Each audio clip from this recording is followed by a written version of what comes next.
Welcome. You are about to take a journey to a place of the divine love within with Deborah Beauvais on the Love by Intuition show. For the next hour, allow her to prepare you in becoming a magnet for a profound love-infused relationship by identifying and focusing on solutions through love. Awaken the light within and let your essence shine.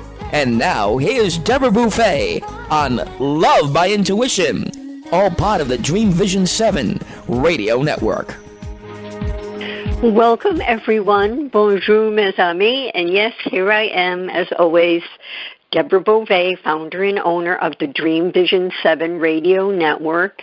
If you're tuning in for the first time, we are a global syndicated internet radio station with all the bells and whistles. You can listen to us wherever you are in the world, whatever app you may have, or whatever listening platform, whether it's iHeart, whether it's TuneIn, or Dream Vision 7, you can listen to us. And we're proud to be the media partner for the Omega Institute in Rhinebeck, New York. And you'll be hearing, and you can check it out on our website as well, because of our partnership, all our listeners are able to take 20% off certain designated workshops right there in online or in person, whatever you choose to do. So check that out on Dream Visions, all one word, with an S on the end, the number 7, radio.com. Well, my guest this time around is a special guest. I first met Laura when she was a published author in the book series Mayhem to Miracles. The series is called Sacred Stories of Transformational Hope, written by Reverend Ariel Patricia and Kat O'Keefe Cannabis. And Laura and I were actually co-authors in that book.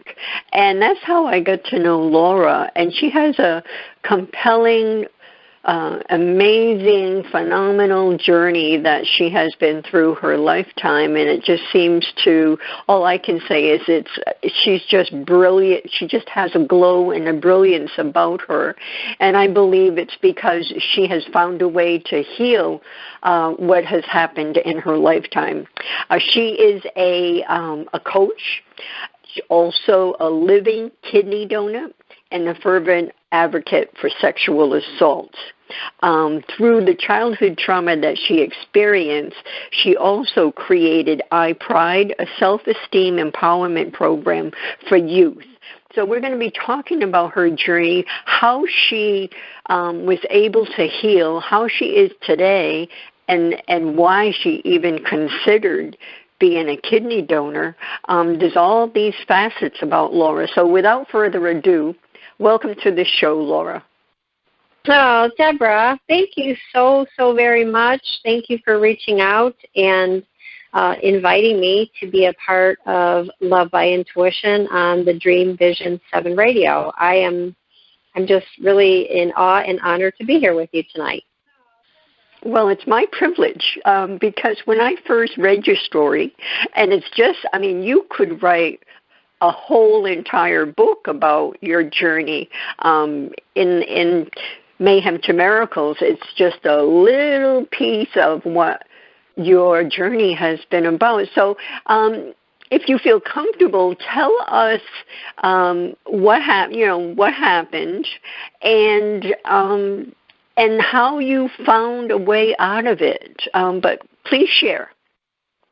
Sure, and thank you for that. And, I want to acknowledge your presence and your story in that book as well, because it's incredibly compelling and inspiring, and what you've done with your life. So I want to just reach back to you and honor you and where you are in my journey with me, supporting me as well. So And you know what, we call it story, and so my story in Mayhem to Miracles, the reason why I kind of hesitate is because story makes it sound like there's the beginning and the end, when really I feel I'm still living my story. I'm writing a new page every day, and each morning I wake up. So it literally is a chapter in the book and of my life, and it's called From the Edge of Death to the Gift of Life. And I mean that wholeheartedly. As you may recall, I grew up in Ohio, and the youngest of 8 children, and my parents had 8 children in 11 and a half years, and there were no twins. So we had a large, very devout Catholic family, and as the youngest, as you can imagine in a household like that, I feel we had a lot of love in our family, and my father worked 2 jobs, so we could, provide, and or he could provide, and Catholic education was very important to my parents, and my mother also had multiple sclerosis, so there was a lot of chaos and a lot of love in our house. And that being said, so between the ages of 3 and 6, shortly after my 6th birthday, I was repeatedly sexually abused by a close family friend who also happened to be a Catholic priest at our parish. So that started, like I said, at the age of 3. It started in the household, and then he just would take me different places. And some people, I have gotten questions over the years, just because people are like, they can't believe it, and it's not that they quote don't believe me, because that would be a whole other, that would trigger some deep emotions out of me, but it's hard. It's so hard for people to grasp that this really goes on. And they're looking at me going, it happened to you. And I'm like, yes, it did. So it started in the house, and then he would take me from there. And, I've been asked, like I was saying over the years, like, well, like, how did he just take you? Well, I kind of laid out the scenario of my house. And he didn't know. He did not come in and kidnap me. That's not who these people are. You know what I mean? They kind of infiltrate in their own ways. That's why pedophilia is what it is. And from time to time, it would be like, oh, I'm gonna run up to the store for you guys and get some milk and bread. I mean, of course we needed it. We appreciate it. And then it would be like, well, I'll just take Laura with me. And that was just one example of how I ended up alone with him. And, after many times, I made the decision, and these are conversations that I am a healthy woman, a healthy, strong woman, a very spiritual, absolutely, and I consider myself to be a loving mother.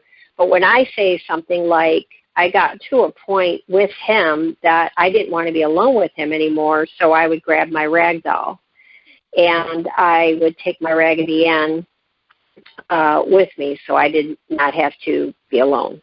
And I remember saying to her, please don't tell anyone, because he had always told me that I will kill you and your mother if you told anyone, and no one would ever believe you.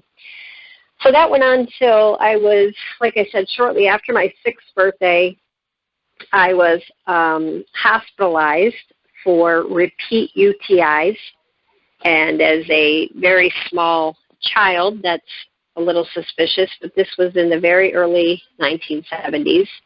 And I think if there was any questioning going on, there was nothing said, nothing determined, because after being in the hospital for almost a week, they had determined that I was allergic to bubble bath. And I remember, and this is another like gut-wrenching thought as a mother, I remember as a 6-year-old thinking, well, if they didn't figure it out, I'm not talking. Because I wanted to live, and I didn't want my mother to die.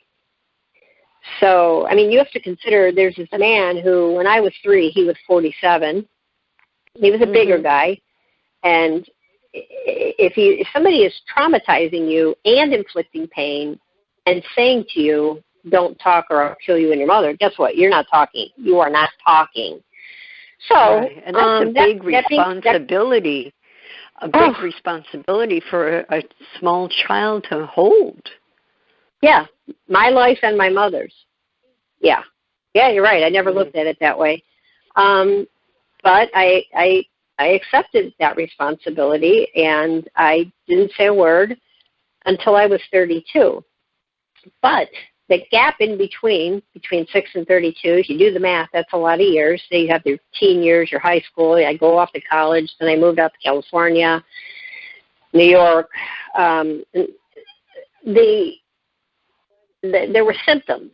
I was a cutter. I was bulimic. I drank excessively. I was promiscuous, and and I suffered from migraines. And there were things now that I would hope we all look at and go, this isn't right. There's something deep within this person, and I think that would be more obvious today.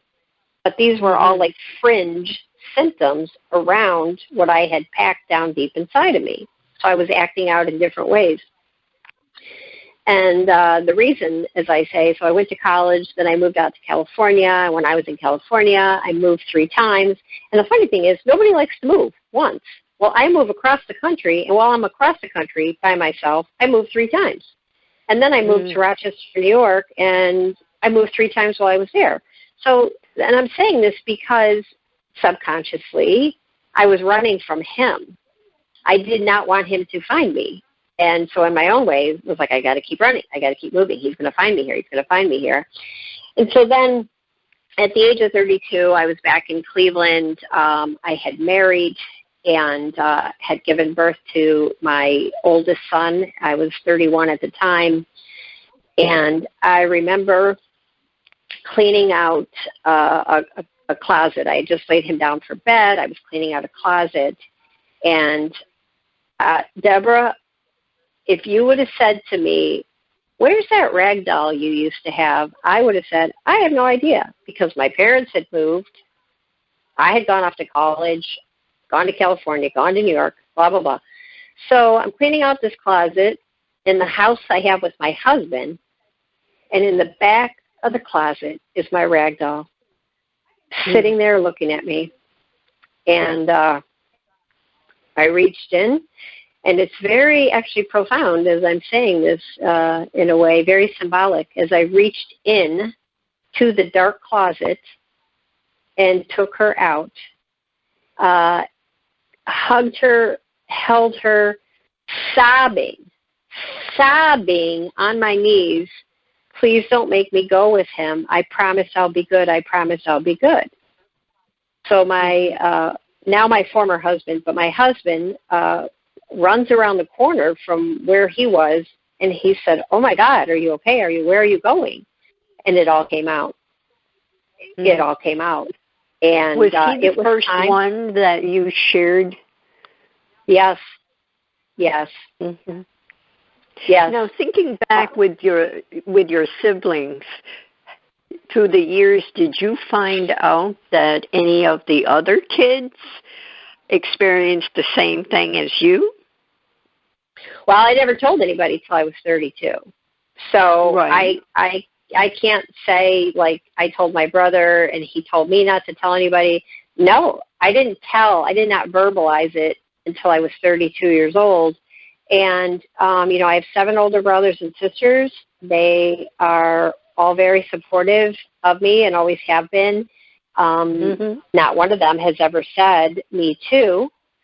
So okay. I can only speak for what they've shared with me. Sure. Yeah. And all these things crop up in my mind.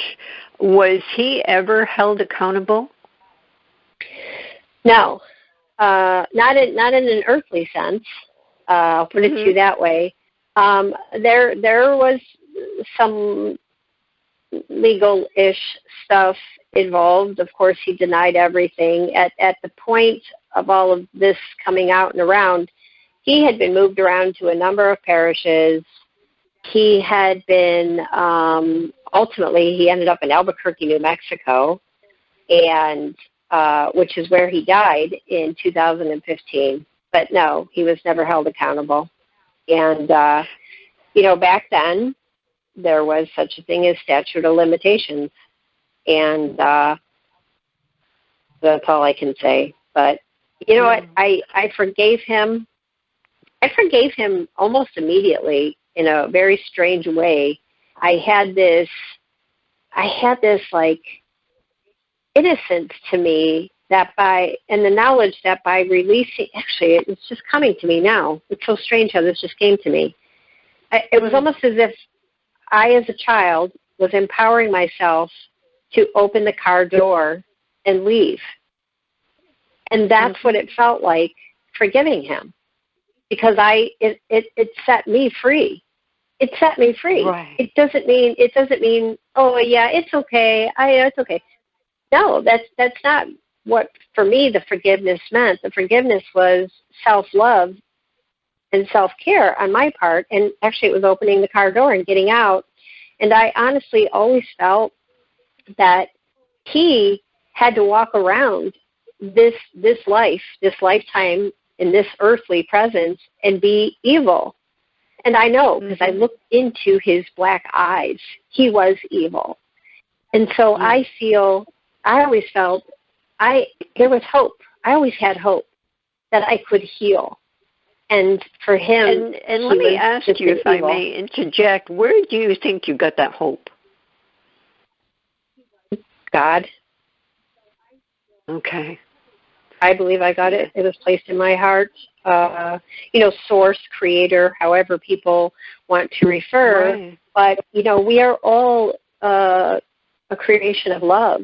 And no one knows that better than a child, because they come into this world as pure love. And so I'm 3 years into this lifetime, and I go head to head, eye to eye with the devil. And guess what? I opened up the car door and walked away. And here I am talking to you today. And you and I talked earlier about the importance of love and feeling love and living in love, because that's the energy that I hope to project and that people feel about me. I walked away from the car. I took off the T-shirt that said victim, and I threw it because that is not who I am. I mean, I am it. No, that's not who I am. I'm more than that. I'm bigger than that. I'm love. I'm love. I'm a child of love. Right. Now, when he passed in 2015, I know that you felt forgiveness for your, for the whole situation, so that you could be free and at peace. Was there another layer of peace that you felt knowing that he had left the earth? No, because I honestly didn't care at that point. And the only reason I even knew was because, true story, full transparency, from time to time I would Google his name. And I think years ago, when I first told people, I somehow got his phone number and I called, and he was in Albuquerque, and I just wanted to hear his voice and know, and this is the child in me, this was the child in me, okay, good, he's still there. Because these weren't in the days of cell phone. I mean, like when he answered that area code, he was in that area code. So I remember I did that once, but I would just Google his name from time to time. And I remember I Googled it was in March of 2015, but it was around 2015 or 16, but I Googled the name and it came up. I was like, oh my God, but that was all I felt. It was weird. I didn't, and sometimes I think even when people, like, and you can't really compare situations, but if they work through a divorce or et cetera. I mean, even with my divorce, I didn't celebrate. It just kind of was for me, So, and that's kind of how I felt when I saw that for him. It's like, okay, because I wasn't waiting for him to die to live. Good. And one other thought before we take our break. Have you been able to share this with your mom? Oh, yeah. Well, and I say former husband, but he was my husband at the time. He was the one everything just came out, blurted to him in the hallway, and I got to tell you, the man was watching the Indians, Cleveland Indians at the time. I know they're Guardians, but Cleveland Indians were in the playoffs, and I think, ironically, they were playing the Red Sox, so it was like the fall in '98. I mean, he was not expecting that moment where it was just like, boom, everything came out, and then he called my mother from there, and he said, she is telling me all this stuff, and yeah, so from then on, talked to my parents and my siblings. Did you wish that someone would have helped you, someone would have taken you and protected you? Well, those are, boy, in some ways, I've lived through that even up to this day. And I say that because at the age of 32, I started doing my own little research, and I got my pediatrician records, if you can believe that, because everything was handwritten back then, and they were files, and that was a long time ago. And I saw Laura's here again, headache. Laura's here again, stomach ache. It's like I was trying to tell somebody without telling them that I'm being hurt, right? And like I said again, today, people would see this. So, and you asked such a great question. Yes, I did. I did in my own way. I wanted somebody. So who did I have to protect me? My rag doll. Right. My rag doll came with me. And to this day, where I'm really working through this now, so that's such a great question, that I've quote, been waiting for somebody to rescue me. Rescue me? From what? I got a good life. And so this is kind of a recent revelation. So thank you for that question. You're welcome. Well, we're going to talk more with Laura about her journey, and certainly everyone that would like to call in, the lines are open, as one would say. Bob is in the house, so feel free to call. Toll free, it's 833-220-1200, 833-220-1200. We'll be back in a moment. Experience a different yet profound healing with Reconnective Healing. Includes yet expands beyond any and all known forms of energy healing. The Reconnective Healing spectrum is comprised of the full healing and evolutionary continuum of energy, light, and information. It allows for healings that are not just physical, not just mental, not just emotional, yet go beyond that to bring healing that includes the evolution of your very being and essence. Deborah Beauvais, trained and certified by world-renowned Dr. Eric Pearl, offers appointment hours at Seacock Family Chiropractic in Seacock, Massachusetts. For questions or to set up both distance or local sessions, call Deborah at 508-431-1959. Again, 508-431-1959. Or go to lovebyintuition.com. That's lovebyintuition.com. Take an unforgettable journey of self-development to achieve new levels of alignment, healing, and life purpose with award-winning author and channel Paul Selig. Led by Paul and his guides, make way for personal growth and overcome obstacles hindering you along the way. Mention discount code DREAM for 20% off when you register for the Upper Room, a 5-day channeled retreat at Omega Institute in Rhinebeck, New York, June 19th to the 24th. Learn more at eomega.org. After narrowly surviving the attack on Sandy Hook Elementary, first grade teacher Caitlin Roy DeBellis was left searching for answers that would never come. Eventually, she chose to focus on questions that could be answered. How do I make sure this tragedy doesn't define us? How do we get our control back? Those two questions led her to found the 501c3 nonprofit organization Classes for Classes. When gifts poured into their classroom, she decided they would help someone else by paying it forward and being kind. This developed into a social network which allows K through 8 classrooms to connect so that every student in the United States can learn these crucial lessons. Classes for Classes' mission is to build students' social emotional intelligence by connecting them to care. All C4C projects are crowdfunded. Any teacher in the U.S. can visit classesforclasses.org. That's classes, the number 4, classes.org. Sign up today. Delight your kids with an enchanting journey by reading the Paper Doll Kids children's book by Deborah Beauvais and Janine Sullivan. There's even a catchy tune, Kids for Love Song, produced by Bob Sherwood and sung by kids just like yours. The story weaves around 7 paper dolls flying around the world doing good deeds as they bring important attention to our endangered animal friends. There's even a magical ring with a universal message. Kids become interested in service projects, action through compassion, and planting seeds that nurture positive change. The Paper Doll Kids and Kids for Love Song are a production of the Kids for Love Project. Get the book now on Amazon Kindle and the song on CD Baby or iTunes. This is Dream Vision 7 Radio Network, uniting mankind with universal love. Our shows are created from the heart, bringing each listener to a place of divine enlightenment. Breathe, relax, and enjoy. Let life flow. And we are back. The number, again, is 833-220-1200 if you'd like to call in and have a question or a comment for Laura. And we are with Laura Gray. She's a published author, a professional life coach, a kidney donor, and we're talking about her experience, her journey with sexual assault from when she was 3 to 6, and how she got to where she is today. And I want to thank you, Laura, for doing the show and sharing your deepest thoughts around everything.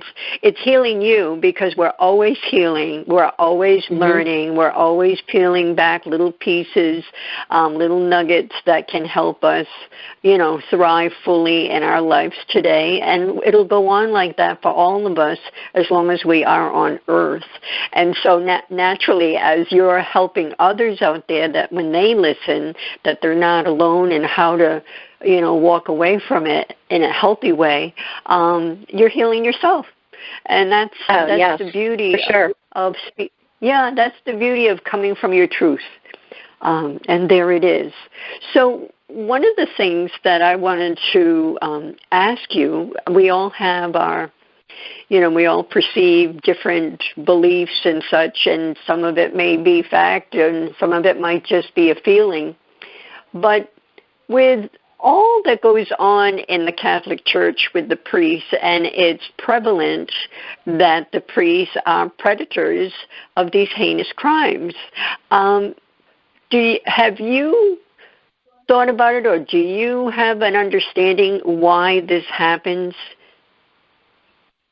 What's the root of it? Honestly, I don't, but I feel that it happens in all walks of life. Whether it's a teacher, a baseball coach, a neighbor, etc.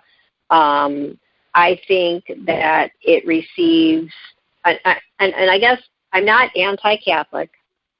I'm not that being said, I am not a, quote, practicing Catholic, whatever that means. That's, I think, also just such a strange expression, but I am not a, quote, practicing Catholic. I have a strong faith. And I have a faith in God because, like I said, I feel God put the love and the hope in my heart. And there was a time when I was 32, and right after I started telling people, and I was very upset. And it kind of goes to the last comment you made about, protection. I was very upset. It was Thanksgiving, and I was looking around at everybody, just literally looking around at my big family. And in my head, I'm like, why didn't you protect me? Where were you? Where were you? Why couldn't you have helped me? And I ended up going up into a bedroom and just sobbing about the whole situation, rightfully so. And Deborah, I'm going to tell you, with a voice as clear as mine and yours, a voice said, "You were never alone. I was with you." And that brought such peace and joy to me, and really, really started my healing. Because I was still in fear. I was still in flight or fright, just thinking about the whole situation. Right. And that began my healing, providing that little comfort and peace. But regarding the Catholic Church, I don't know. You know what? There's really not much I can say. Believe it or not, I've done work with the Diocese of Cleveland.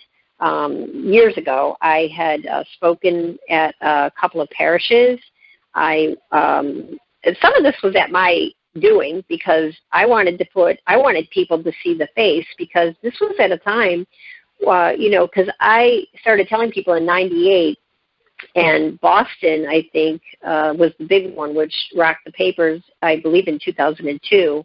So I was 4 years prior. So here I am talking about it, and then Boston hit, and I was like, you know what? They kept focusing on the little boys, the servers, etc. And I'm like, well, wait a minute. It happened to me. And so then I spoke at a couple of parishes, and then I, kind of at my insistence and my request, there's a seminary in Cleveland, and I've been there twice speaking to the young men studying to be priests. I pulled no punches. I mean, I got graphic, and I said, you know what? No.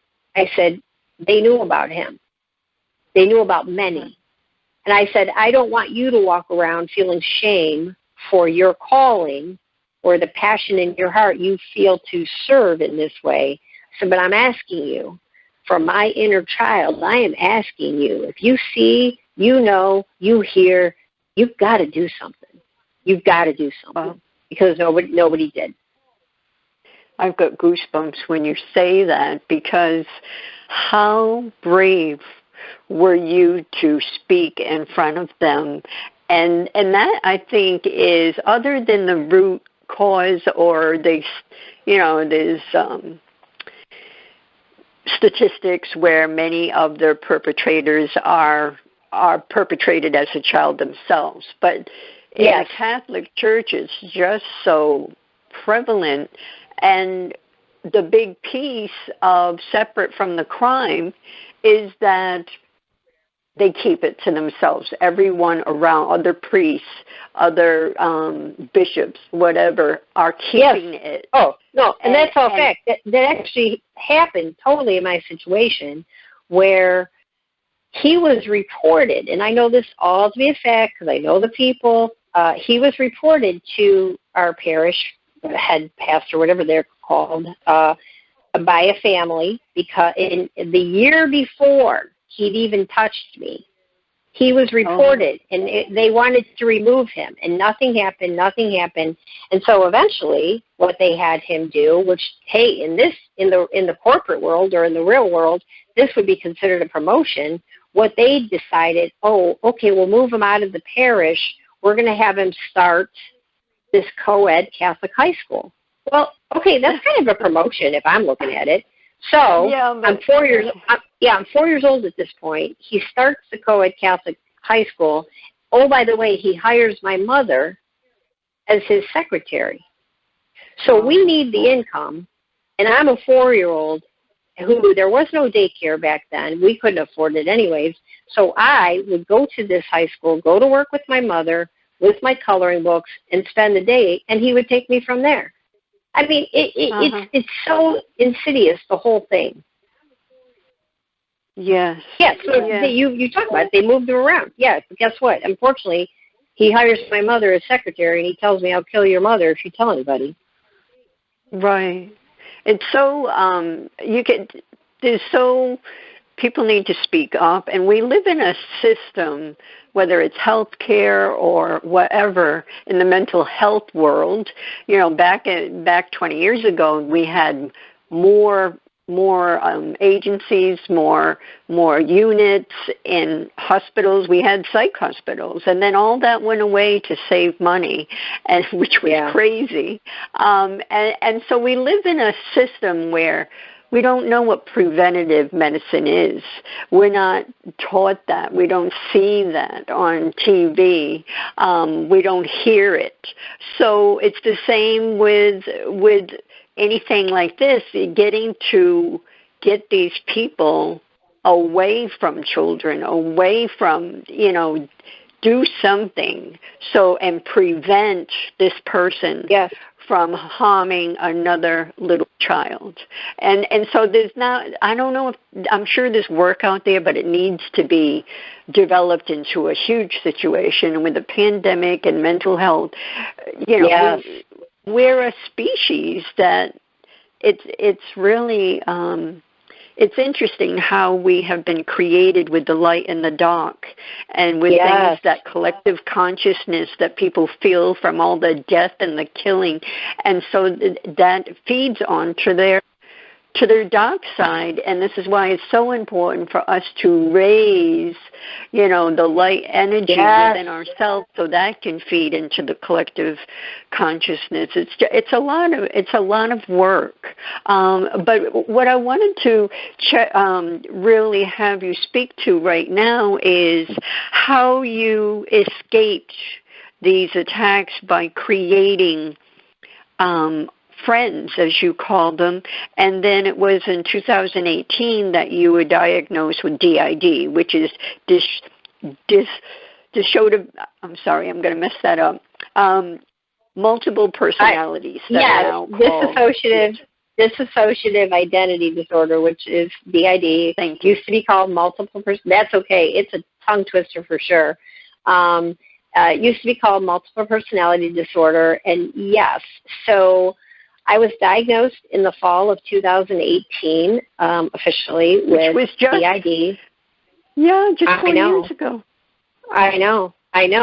So I lived most of my adult life, with these, quote, alters, as I call them, which is short for alternative personalities. And, and they were created, there's many studies done at the Mayo Clinic and the Cleveland Clinic with, particularly with children that have suffered repeated ongoing trauma, and as in my case, my head disassociated. My mind disassociated from the trauma while my body stayed there and, received the abuse.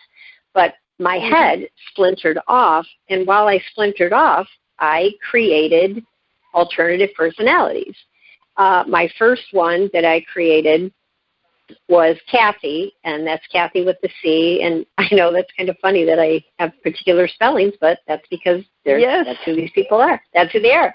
And Kathy actually is a bully, and I created her to fight the priest.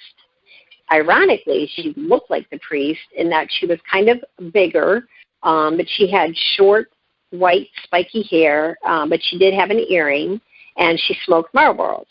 So Kathy was the bully I created to fight the priest. And then I created shortly after, whatever that means, Mary. And I think I named her Mary because after the Virgin Mother Mary.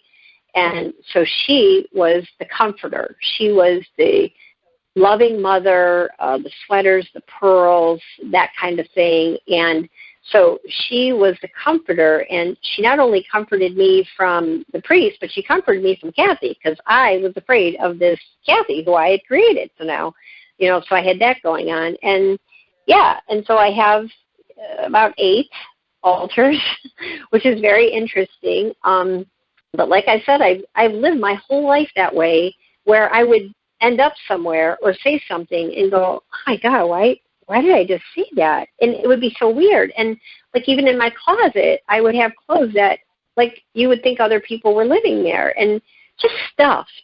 And I can't even explain it. So, but I still lived. I mean, hey, I have 3 amazing sons. I was a successful professional woman, really with a great career, and somehow managed. I guess that's the best way to put it. I managed. And you managed so when I was them as well. I did. And then when I was diagnosed in the fall of 18, and that was because, so once I knew the priest died, Kathy, the bully, had nobody left to defend me. So she started to turn on me and would, wanted me to die. And I remember I was sitting in bed, and I'm being very raw right now. I remember sitting in bed, and I started to cry, and I was like, if I die, we all die. If I die, we all die. And I know that sounds like, well, it's crazy. You were talking to yourself. But I'm talking to, it's an altar that I had created in trauma, out of despair, to save my life. So that happened, and, a couple of other things happened, which led me into therapy where I got the diagnosis. And when I first got the diagnosis, I was like, son of a gun. When am I going to finally be over all of this? And I say that knowing that we all heal. We're always healing, like you said. And the same thought I also had, thank God, because I felt there was relief. Like now at least I knew. And no, there's no drugs or medication, and I was grateful there wasn't. So like what you said, I manage. I manage the house. I own the house. They rent space. Guess what? I also know what's going to trigger them. And sometimes there's one male, and if I feel that coming out, and I allow it, depending on the situation. And many of my close friends, well, it was in the book, so now a lot of people know, my former husband, and I shared it with him right away. And it was kind of like, you could see the look on his face, like, oh yeah, that makes sense. And my sons are well aware. And at first I resisted them. I was so angry. I was like, no, I want to live a life. I want to be normal, quote normal. And then I learned through therapy and my healing is that I wanted to honor them because I created them. They helped save my life. Right. In a sense, you're embracing them. Now I do. And it makes sense to me. It makes perfect sense to me, and now I honor them. And actually, they're all, and I'm just going to say this, it sounds kind of funny, they're all pretty quiet because, I have a good, stable life, and I meditate, and, I'm doing work with children, as you know, and so I'm in a good state, good place. Very good. Well, we got to take another break, but we'll be back in a moment. Everyone, don't go away. Take a journey to a place of the divine love within with Deborah Beauvais on the Love by Intuition Show, Monday through Friday at 6 p.m. and 6 a.m. Eastern. Our message is love in the purest form. The light within us all is a guide to recall our beginning, to learn to love self and humankind, and to feel the higher power of our own divinity. To attract love, one needs to be love. Come join us and step into this glorious vibration called love.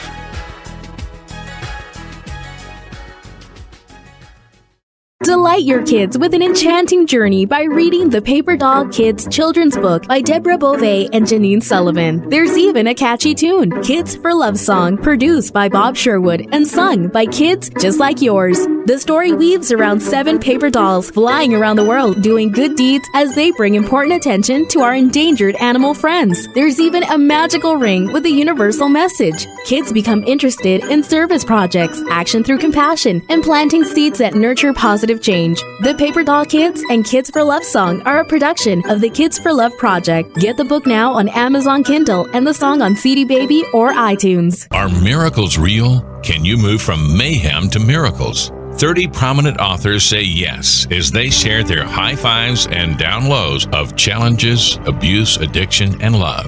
Experience hope, the magic elixir of miracles, through the personal stories of New York Times bestselling authors James Redfield, Dr. Bernie Siegel, Sister Jenna, Reverend Temple Hayes, and many more.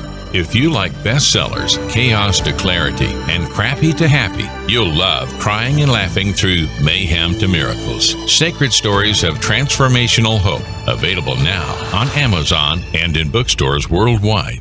Looking for a fun and relaxing getaway? Omega Rest and Rejuvenation Retreats are a great way to unwind and renew your spirit. Sit and read in the garden, explore the woodland trails, or try a daily yoga or meditation class. You can stretch your body, quiet your mind, and do as much or as little as you choose. Located in Rhinebeck, New York, just 90 miles north of New York City, Omega's natural environment and quiet pace allow for extraordinary experiences to unfold. Learn more at eomega.org or call 800-944-1001. It's a child's job to play, to learn, and to have fun. It's an adult's job to keep them safe. Did you know that 1 in 4 girls and 1 in 6 boys will be sexually abused before the age of 18? Every day, families enter the Children's Advocacy Center because a child's courage to tell someone what happened to them. Keeping our children safe starts with a conversation. This is Michelle Aranger, Executive Director of the Children's Advocacy Center. Learn more on how to keep your child safe. Visit cacofbc.org. This message made possible by the Fall River Rotary Club. This is Dream Vision 7 Radio Network, uniting mankind with universal love. Our shows are created from the heart, bringing each listener to a place of divine enlightenment. Breathe, relax, and enjoy. Let life flow. And we are back. We are talking with Laura Gray. If you would like to get in touch with her, you can go on her site. It's iPride.net, just as it sounds. The letter I, pride.net.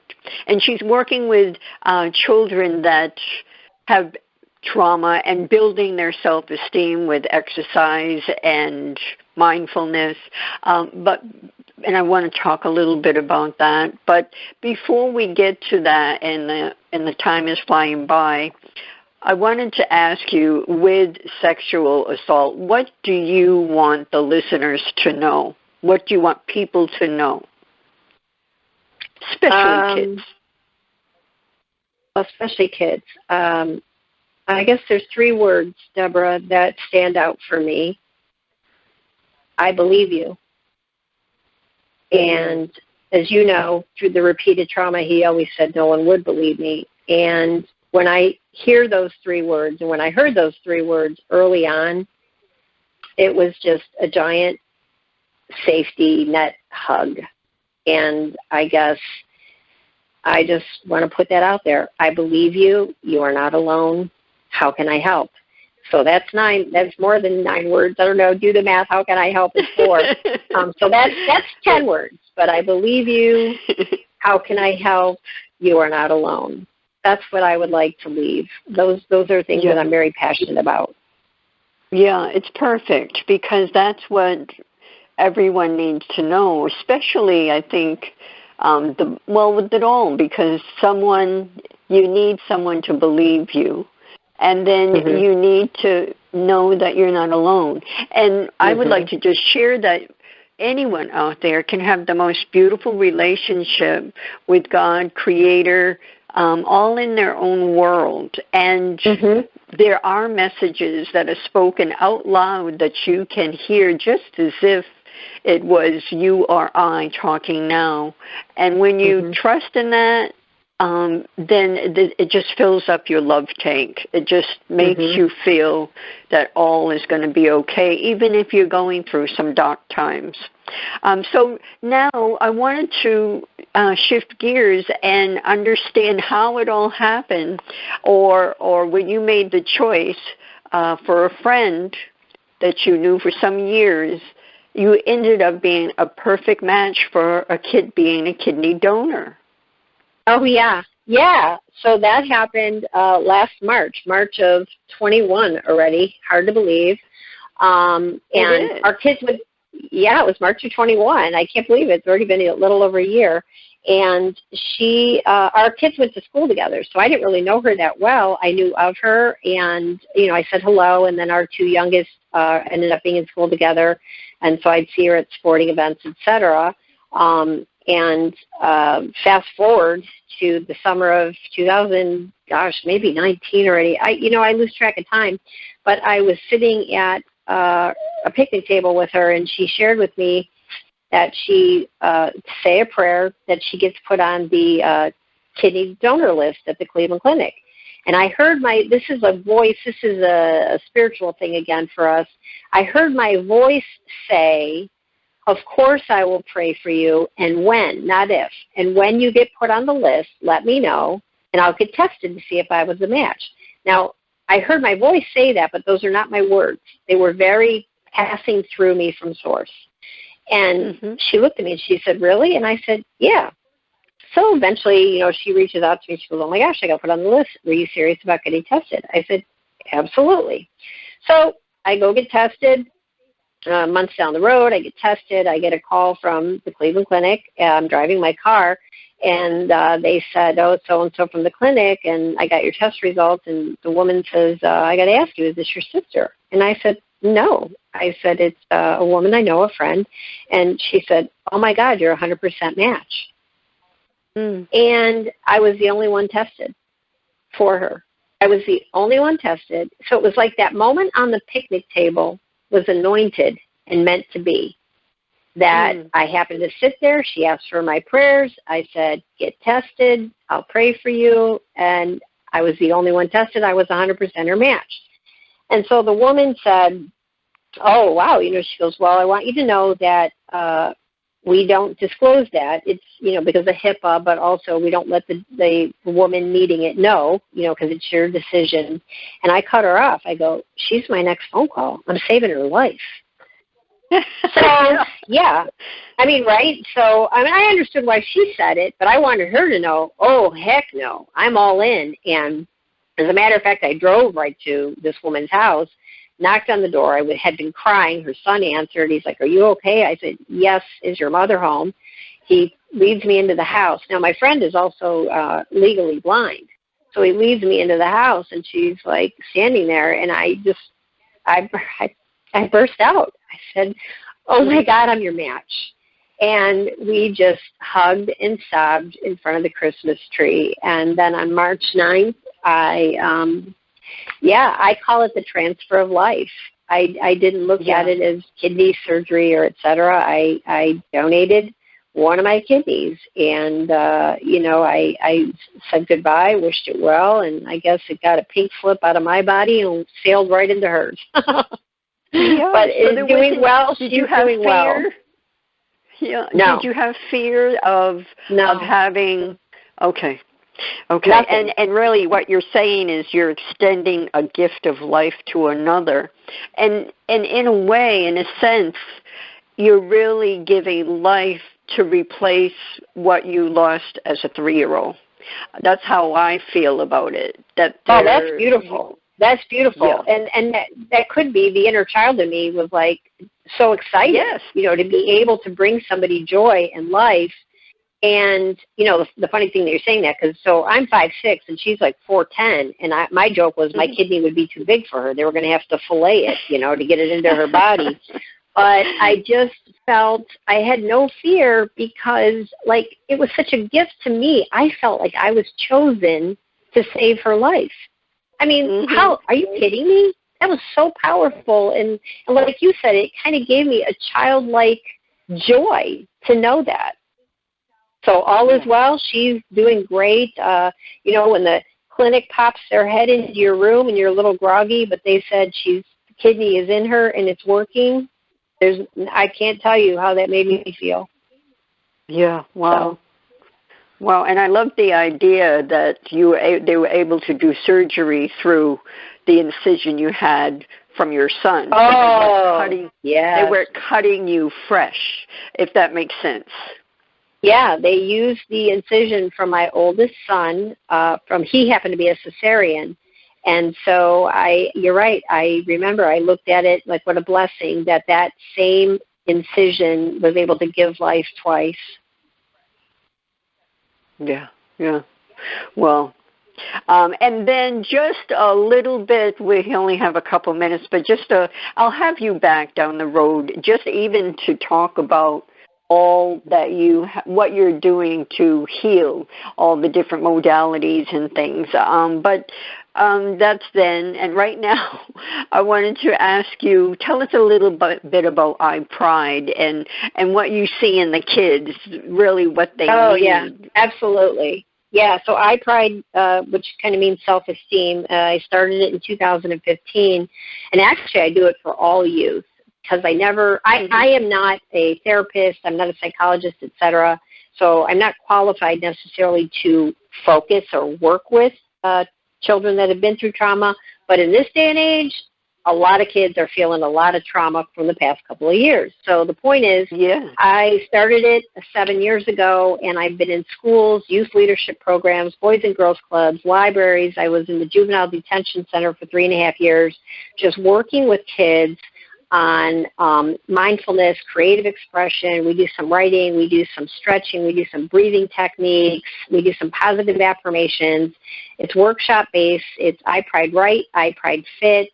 I've done virtual work as well. I was just in the school 2 weeks ago, a local school for their family night, so I kind of integrated and worked with some of the parents that are feeling this stress, but provided some tools for them to work with their kids and that actually would be helpful for themselves. Yes.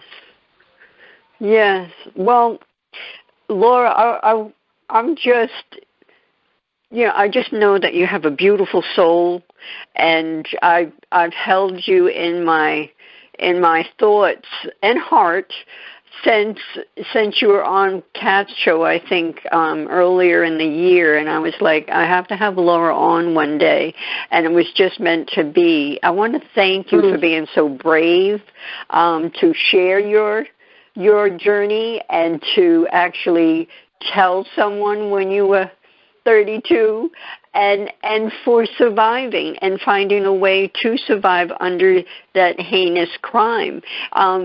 And just all that you're doing to elevate the world. As we know, the inner work starts, the work to help society be a better human race starts with the inner work we do on ourselves. And when we come through that and continue with that, because there's never an end to this inner work healing, but you just become so at peace with yourself because you know your truth, and you know that you're doing good work because you're going to leave a stamp on the earth by doing this for a better society, for stopping the wars, stop the killing, stop the heinous crime, all of that. So I want to thank you so much. It's been an honor to have you and everyone out there. Go and just say thank you if that's all that you have in mind. But her site, Laura's site, is ipride.net, not .com, ipride.net. And until we come together again, Laura, you be well, and we'll be in touch. And everyone listening, share it with someone else. Let it just continue a circle of life and a circle of healing. Until the next time we come together in love for self, love for others. Au revoir. Are you seeking a clearer path to love? Then tune in to the Love by Intuition show next week. All designed to your highest good. To contact Deborah Beauvais, owner of Empowered Connections, call her at 508-226-1723. That's 508-226-1723. Or link on to lovebyintuition.com. Remember, we are all one, and we are all part of the miracle of love. This is Dream Vision 7 Radio Network, uniting mankind with universal love. Our shows are created from the heart, bringing each listener to a place of divine enlightenment. Breathe, relax, and enjoy. Let life flow.